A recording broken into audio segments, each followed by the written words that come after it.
अर्थसंकल्पीय अधिवेशनाचा आज सूप वाजलेला आहे आणि राष्ट्रवादी काँग्रेस पार्टीचे आमदार विक्रम काळे आपल्या सोबत आहेत। सर, आज अर्थसंकल्पीय अधिवेशनाचा सूप वाजलाय, काय एकूणच कसं आकलन करता, काय सांगाल? निश्चितपणानं या अधिवेशनामध्ये शिक्षक कर्मचारी असतील, शेतकरी असतील, अनेक समाजाच्या विविध ज्या मागण्या आहेत त्याबद्दल असेल किंवा महिलांच्या बाबतीमध्ये जे काही शक्ती कायद्याच्या संदर्भात काही गोष्टी कराव्या लागत होत्या त्या संदर्भातला कायदा असेल, हे करण्याचं काम आमच्या विधानमंडळाने केलेलं आहे।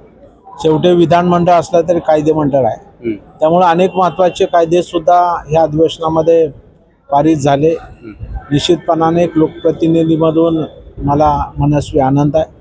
आजच सकाळी महिलांच्या बाबतीत, महिलांच्या सुरक्षेच्या बाबतीमध्ये ज्या हल्ली घटना वेळोवेळी राज्यामध्ये घडत आहेत त्या घडू नयेत यासाठी सुद्धा कडक कायदा आणण्याचं काम आज माननीय मुख्यमंत्री महोदयांनी त्या ठिकाणी केलेलं आहे आणि त्याचं आम्ही सर्वांनी स्वागत पण त्या ठिकाणी केलेलं आहे। आज माननीय उपमुख्यमंत्री एकनाथरावजी शिंदे साहेबांकडं आम्ही सर्व शिक्षक आमदारांनी मिळून बैठक पण लावलेली होती।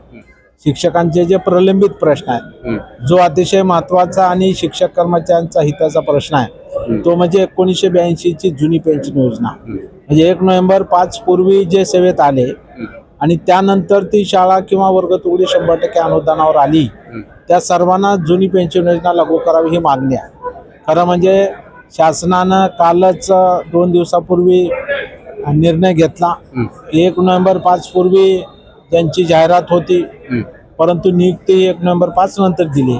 त्यांना सुद्धा जुनी पेन्शन योजना 82 ची देण्याचा निर्णय कालच शासन निर्णय काढलेला आहे। त्याच्यामुळे साहजिकच आता शिक्षण विभागाला आपण वंचित का ठेवताय?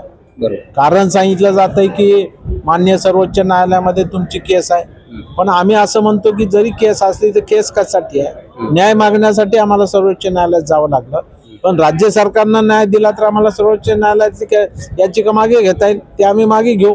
त्याच्यामुळे तुम्ही निर्णय करा, ज्या पद्धतीनं तुम्ही शिक्षण विभाग सोडून इतर कर्मचाऱ्यांना जो न्याय दिला तोच समान न्याय शिक्षण विभागातल्या शिक्षकांना दिला पाहिजे।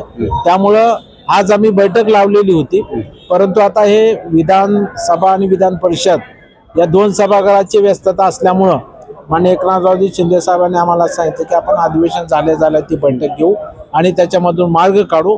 कारण तत्कालीन मुख्यमंत्री पदावरती असताना त्यांनी स्वतः याच्यामध्ये पुढाकार घेतलेला होता, त्यांनी बैठका घेतल्या आणि अशा पद्धतीनं जे 1 नोव्हेंबर 5 पूर्वी ज्यांच्या जाहिराती झाल्या पण नियुक्तीनंतर झाली अशांना सुद्धा न्याय देण्याचं काम केलंय। मला वाटतं याही बाबतीमध्ये ते निश्चितपणानं सरकारला निर्णय घ्यायला भाग पडतील असा मला आशावाद आहे। माझा शेवटचा प्रश्न आहे, हे अर्थसंकल्पीय अधिवेशन संपतंय, आज सूप वाजलेला आहे, अजित पवार शिवाय हे अर्थसंकल्प सादर झाला, अर्थसंकल्पीय बजेट संपलेलं आहे, काय एकूणच काय एखादी आठवण तुमची जी अजितदादांच्या संदर्भाची आहे? नाही, माझी तर पहिल्या दिवसापासूनची आठवण ही माझ्यासोबत आहे। आणि अर्थसंकल्पीय अधिवेशन म्हटलं की दादा हातामध्ये बॅग घेऊन येणार, छत्रपती शिवरायांच्या पुतळ्यापुढे नतमस्तक होणार आणि मग ते अर्थसंकल्प मांडण्यासाठी प्रवेशद्वारातून जाणार आणि त्यावेळी पायऱ्यावर उभा राहून आम्ही त्यांच्या बाजूला उभा राहण्याचा